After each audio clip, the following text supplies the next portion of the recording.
few weeks ago, I posted a question on my Facebook page. I said, hey, what kind of videos do you want me to make? What would be interesting? What would be cool? What would be fun? What would be funny? What would be fantastic? A lot of F words. What would be frivolous? I didn't say frivolous, but once I get on an alliteration tear, I'm just kind of going. I'm going.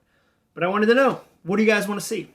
And if you didn't get a chance to comment on that, you can put a suggestion in the comments here. If there's a video, a topic, a curious question you've got, by all means, let me know in the comments. But one of the things that I saw throughout the comments was a couple of patterns, a couple of threads, if you will. And one of them was parenting. People said, hey, we'd like to know some more parenting tips. You've got kids. What have you learned? What mistakes have you made? What's been successful? What hasn't been successful?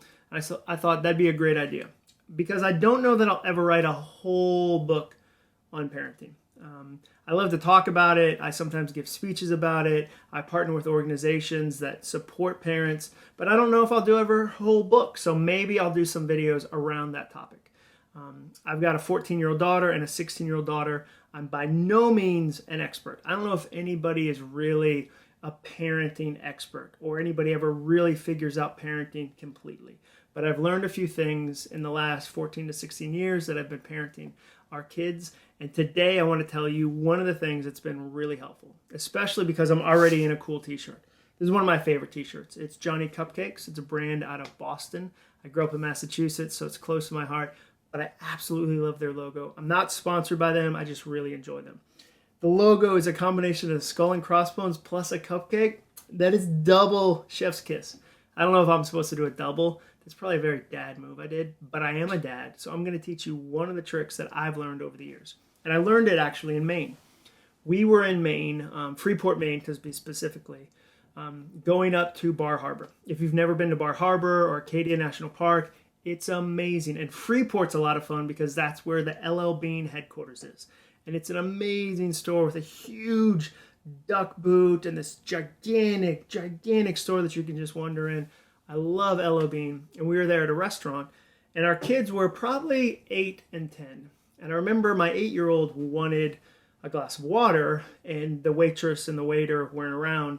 And so my wife said, well, go up to the bar and ask the bartender for a glass of water. And they kind of paused for a second. Like, that was a really big deal. Like, I can just go ask another human for my own water. Are you sure that's okay? I'm a little afraid of that. And Jenny said, no, if you want water, go ask for water. And my daughter kind of went up there and was like, is this how I'm going to get my own water? Okay. And I asked Jenny about it, and she said, the reason I did that is because we're not raising kids, we're raising adults. And I think that's a really important distinction. We're not trying to raise kids, we're trying to raise adults. And there's ways that we practice that. Little simple things that we think will help them later on in life.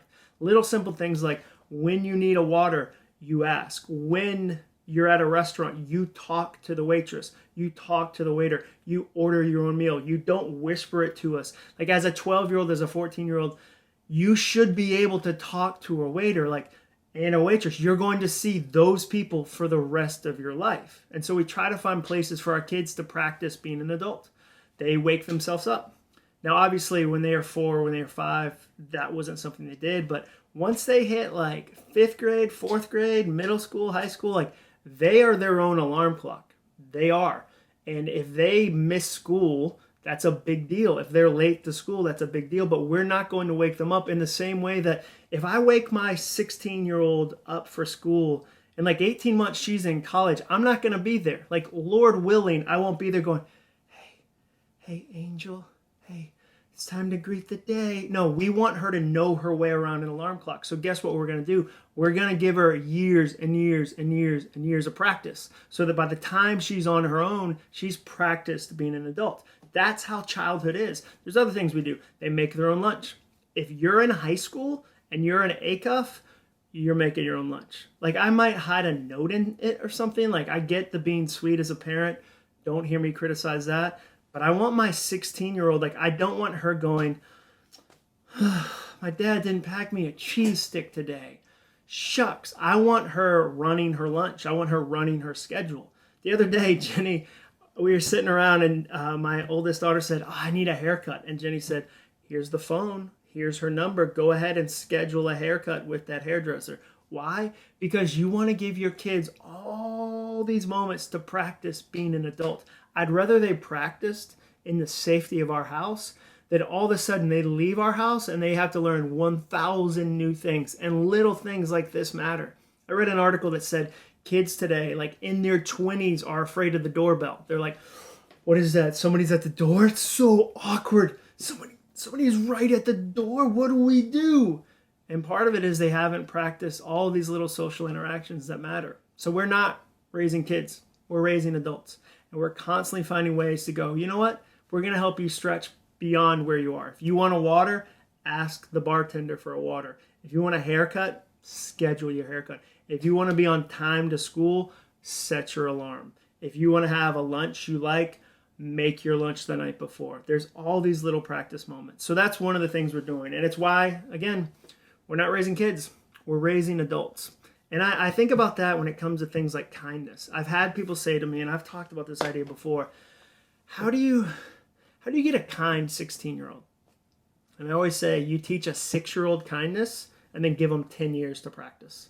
Like you teach a 4-year-old kindness and then give them 12 years to practice. Those little things, like you want to give your kid as much of a head start to practice the things you think are important, to practice the skills that are going to help them. I love that we're giving our kids years and years and years of practice so that when they launch, it's not the first time they've done some of these things. It's the 100th. It's the 1,000th. You'll see my kid in the corner. Great haircut, drinking a glass of water, hopefully at a bar, and they will have known how to operate. They will have known how to do the things they need to do because we gave them practice. That's my parenting tip today. If you've got any other topics, whether it's parenting, writing, speaking, publishing books, marketing, growing a personal brand, anything that you think, you know what, I'm curious how he thinks about blank. If it's something that I have any degree of information about, I'll do everything I can to share anything I've learned over the last 44 years. Please, I said he's. That's terrible. I was about to close this. Like I felt pretty good about the close. I was like, please. And I did please, he's. Like the last one, that makes no sense. So, oh well. Please hit the bell. Thank you for subscribing. And thank you for liking this video. I'll keep making them if you keep watching them.